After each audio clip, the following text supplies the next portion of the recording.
nupa ado kana oirami khangbra aina mit pangthorakpadadi nupa adu kanasu oiramdre luang oirami ite ai fuk hogalaga amo sigi se sabram te yengu chu size kya no el ne adudi chani medium di khara chintakta engonda adu irasu yengu chalo maha changing room da chatkige tawi aduda aina khamlaga laknai itai boxer sisu paisin khuo masu marau laina aingonda noklaga hairei adudi free size ne aina yengdrabasu yajarani changing room da chatkre magi minokta ai ngauduna leihawi kadom aigi mitmangda joki brand gi mayam ama leiribadu urai changsilaga yengi aina khalli angang machu gi se itai gi leibirage aigi hanba khudo ibani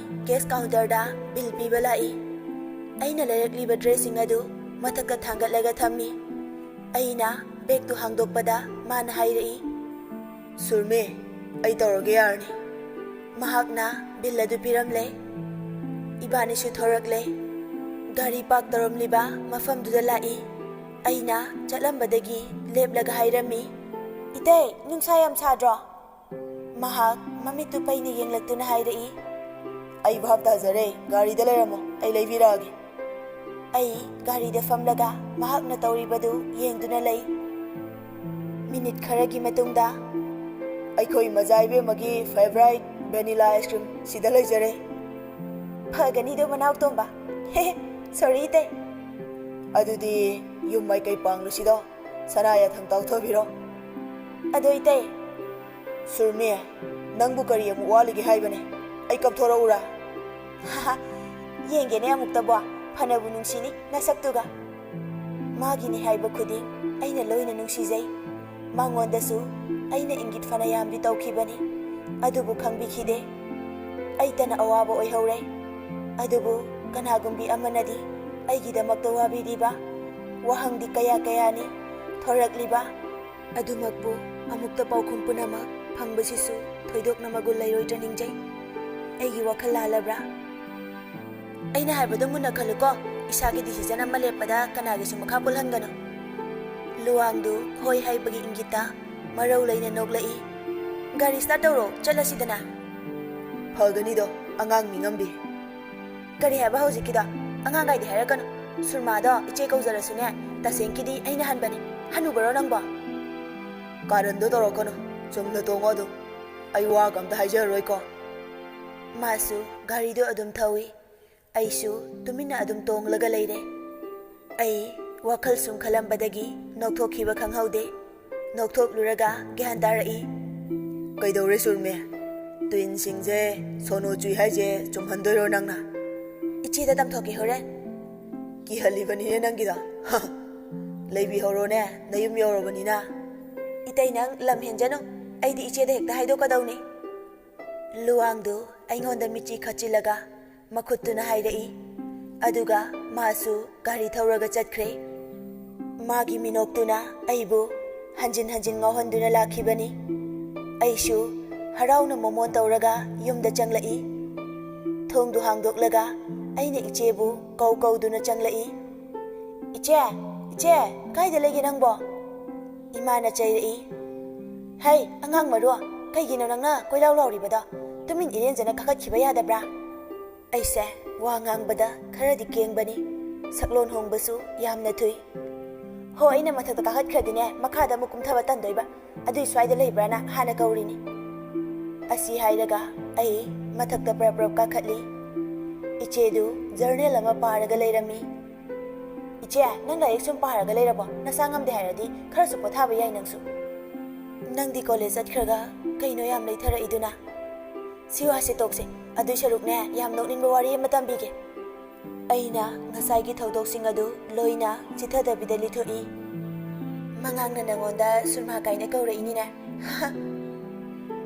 mana ise nangnena adum leikrabane aduna na kidawrage che kaigino thengna halaida ngasidine koitharuraba college atabida kari lam yaurage dunia thungna yaurure kari no leirei sibo ichega ibanigi dress leitharakpanida aina ichegi nakong mayada napsilaga amuk makha samthai ado itaigisu red machugi phajaba amasu leibiramabane aina paisabudine si mayamse itaina loina pirambane kaino haise ichena loina samjillaga yam khangning na hairakpani itaida phone tawsiluse aina inchilli icheda ichena magi mobile du lauraga luang da phone tawi ichedu phamlambadagi phawung mathakta chongkhatki aisu ichena phone thamliba ye thangbana kongduda tapna napsilaga sorga si tapna honthai phone paikhalai luangna hello isibe surmana yumyoba kyam kuirage yaurakpada ngairi aikhoina nauga shopping chakminarubra चलोइने नते ngaiko karigino ngasi laktribade ai sakra nungaitaba aduine college nanaw mathanta jatkibane adu oirasu madu engangdo kaigi tharaino isa nungaite harasu phone torok yaina adusu torokte aina tobusu pairakte ai tumina wa ngangdabi moi anigi wari tari aina ithanta khanjai masaksiga inung henung sikhe nangaina pharaga lasiniko sauningdana ai amuksu makhol thoktabida noi ichedu aina wa nganganu haina khuchina machin menchili ichesu tumina ngaihak lei nanakta surmi leibra luangna chingnarap tawna hanglakhi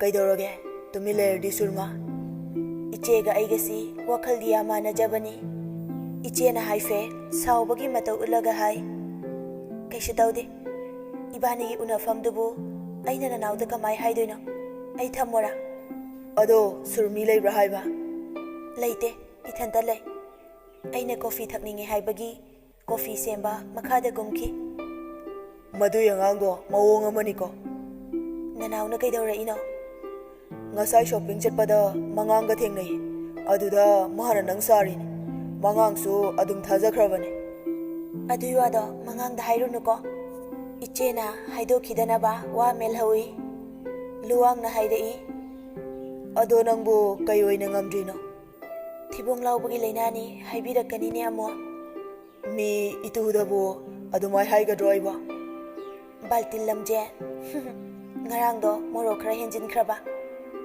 ai tuminna sum leibadu ngamlaktre ichedagi mobile du lauraga phone du kakthali punsigi kaungamlaroidaba thaudo kaya maning singli adubu kauthokinaba hotnakhiba mikup kayasu yaurakhidaba nate aina kaubadi ngamkhibra adumakbu ningsingbaduna kali tairabi amani haibadudi langani aina phone du kakthakhraba matungda ichedu ik tawraga nana ayadre he manung amta ichedu washroom da chensinki mon meyada taduna leiriba phone du message ki ring to lai aina mobile du lokhatlaga yengi itaigi message oirami kaidorage phone ga fat kakthallide ai message tu paraga ngaiha khali kari haina reply hansige ngaiha khallaga reply hali ekhoina naula e aduda kakpane aina noi surmi do hai payam sai angang ne na iri hek likhat khai message asi ubada ai saugatli aduga khali ai buli khali kainaga nang khangni bayeng idai dagi iwa on thoke bana aina amu reply hali nang haida aikhoina nauta haradi lan ta jarakani ko charoda nangna da haido kono kaisu khangloi madui mirai hatki angang do magi message sinji paraga ai prok hek chai aine khali nangna da haido kono kai masak tuga aise ki bazani nupa nang kharadi cheksin jaw ko ai reply amu han khidre ichesu washroom dagi thorak le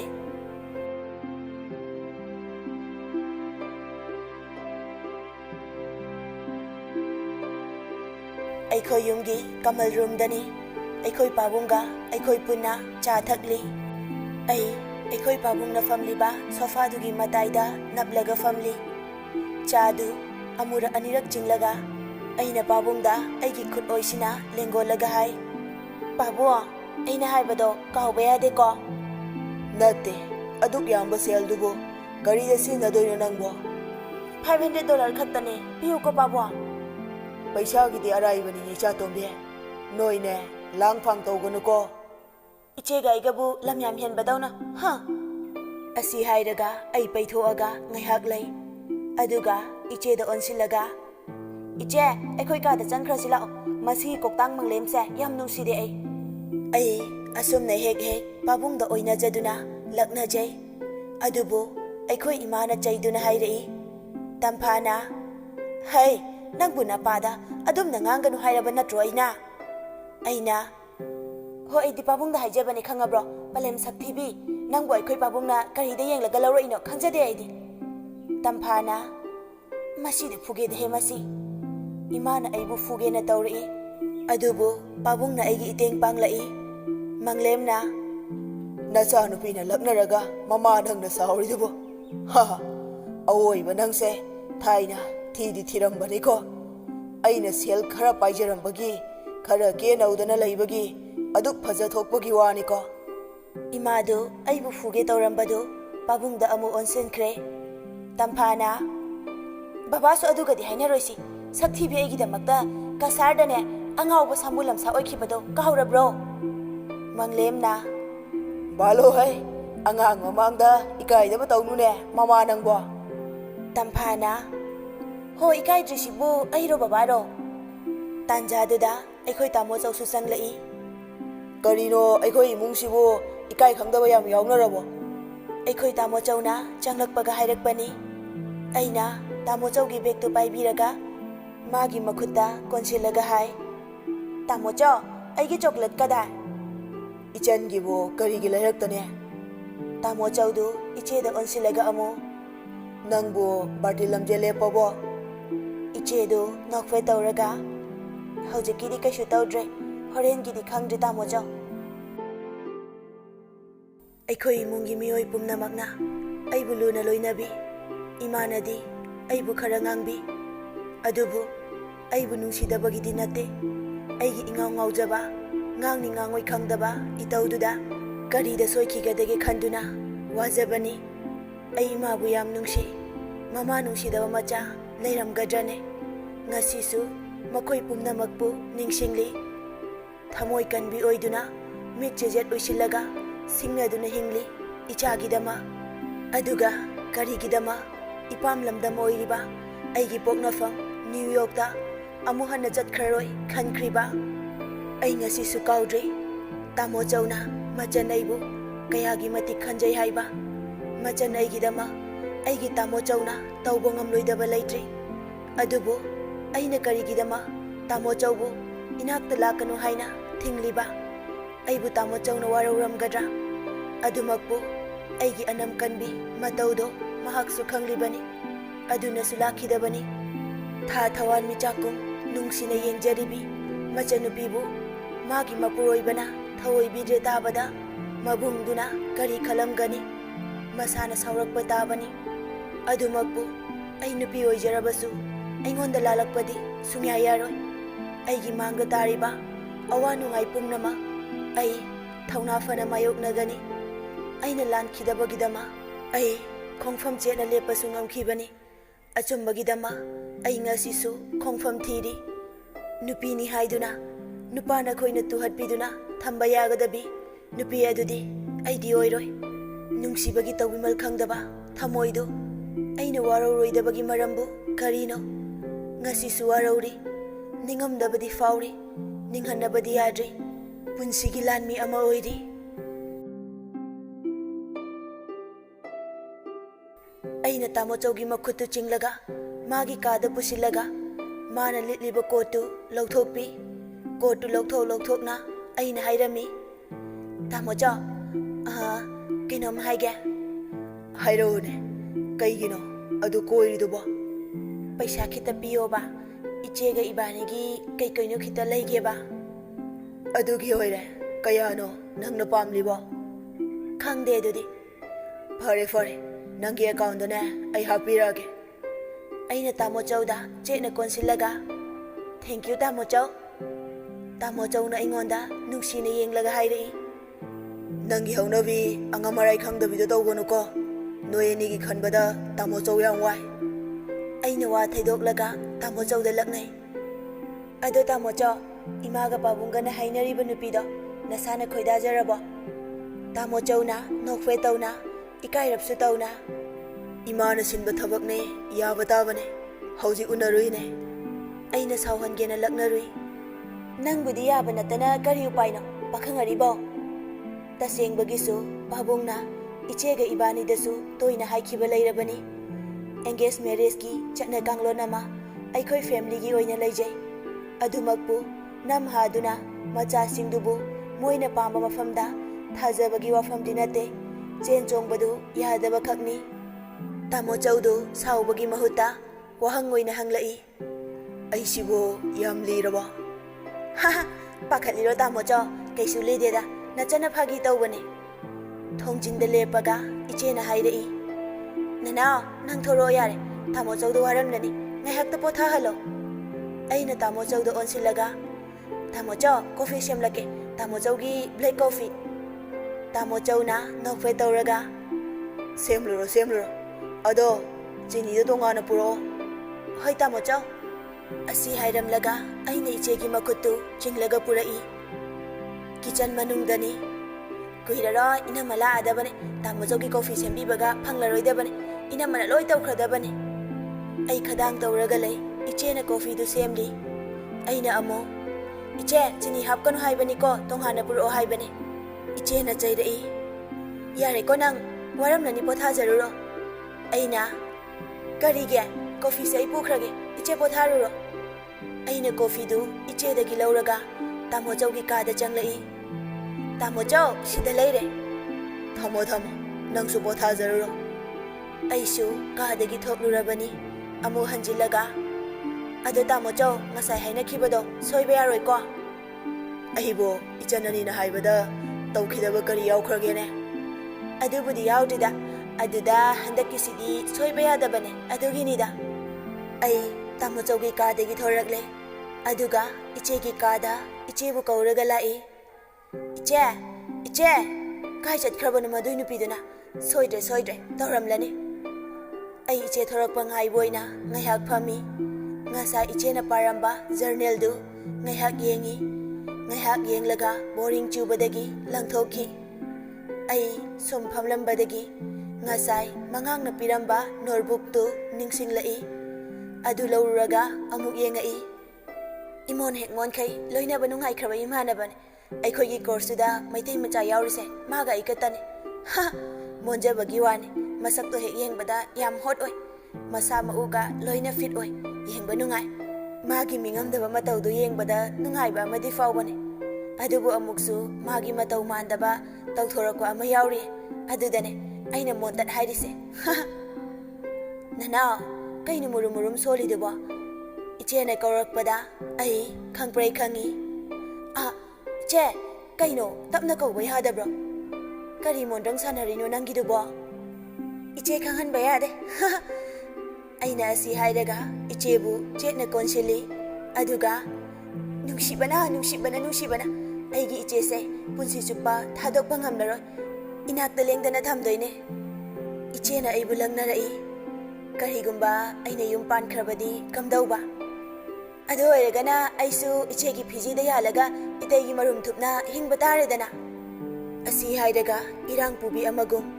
ꯑꯩ ꯃꯔꯧ ꯂꯩꯔꯞ ꯅꯣꯛꯏ ꯏꯆꯦꯗꯨ ꯌꯥꯝ ꯉꯛꯅ ꯑꯩꯉꯣꯟꯗ ꯌꯦꯡꯂꯛꯏ ꯑꯩꯅ ꯈꯣꯟꯖꯦꯜ ꯄꯤꯛꯊꯔꯒ ꯇꯞꯅ ꯍꯥꯏ ꯏꯆꯦ ꯑꯩ ꯅꯪꯕꯨ ꯅꯨꯡꯁꯤꯌꯦ ꯏꯆꯦꯒ ꯂꯥꯞꯅꯈꯤꯕꯒꯤ ꯃꯤꯀꯨꯞꯇꯣ ꯑꯩ ꯌꯥꯝ ꯋꯥꯅꯤꯌꯦ ꯅꯨꯡꯁꯤꯕ ꯆꯥꯝꯃ ꯀꯥꯏꯅꯈꯤꯕꯒꯤ ꯃꯩꯆꯥꯛꯇꯨꯕꯨꯗꯤ ꯏꯆꯦ ꯀꯥꯏꯅꯕꯒꯤ ꯃꯩꯆꯥꯛꯅ ꯍꯦꯟꯒꯅꯤꯌꯦ ꯑꯩ ꯀꯗꯣꯝꯗꯒꯤꯅꯣ ꯈꯪꯍꯧꯗꯦ ꯃꯤꯠꯂꯨ ꯄꯤꯔꯥꯡꯅ ꯃꯤꯠꯀꯤ ꯀꯥꯖꯜ ꯑꯗꯨꯕꯨ ꯆꯈꯥꯏꯍꯜꯂꯦ ꯊꯃꯣꯏꯗ ꯆꯩꯅꯥ ꯑꯃ ꯐꯥꯎꯔꯛꯏ ꯅꯅꯥꯎ ꯆꯤꯆꯦꯗꯤ ꯅꯪꯕꯨ ꯎꯗꯕꯗ ꯂꯩꯕ ꯉꯝꯒꯅꯤ ꯈꯟꯕ꯭ꯔꯥ ꯍꯥꯏꯌꯣꯁꯦ ꯅꯪ ꯑꯗꯨꯝꯅ ꯇꯧꯒꯅꯣ ꯏꯕꯥꯅꯤꯗꯤ ꯃꯇꯝ ꯄꯨꯝꯅꯃꯛꯇ ꯄꯨꯟꯅ ꯂꯩꯒꯅꯤꯌꯦ ꯅꯪ ꯌꯥꯎꯗꯕ ꯃꯤꯀꯨꯞꯇ ꯑꯩꯅ ꯀꯞꯈꯤꯕ ꯅꯪ ꯀꯥꯎꯔꯕ꯭ꯔꯥ ꯃꯇꯝꯗꯣ ꯅꯤꯡꯁꯤꯡꯂꯤꯌꯦ ꯑꯃꯠꯇ ꯆꯤꯊꯗꯅ ꯉꯁꯤꯁꯨ ꯃꯤꯠꯃꯥꯡꯗ ꯑꯗꯨꯃꯛ ꯎꯔꯤ ꯏꯆꯦꯅ ꯄꯥꯕꯨꯡꯗ ꯅꯤꯡꯉꯥꯏ ꯇꯧꯈꯤꯕꯗꯣ ꯑꯗꯨꯕꯨ ꯉꯁꯤꯅ ꯅꯪꯅ ꯅꯤꯡꯉꯥꯏ ꯇꯧꯔꯤ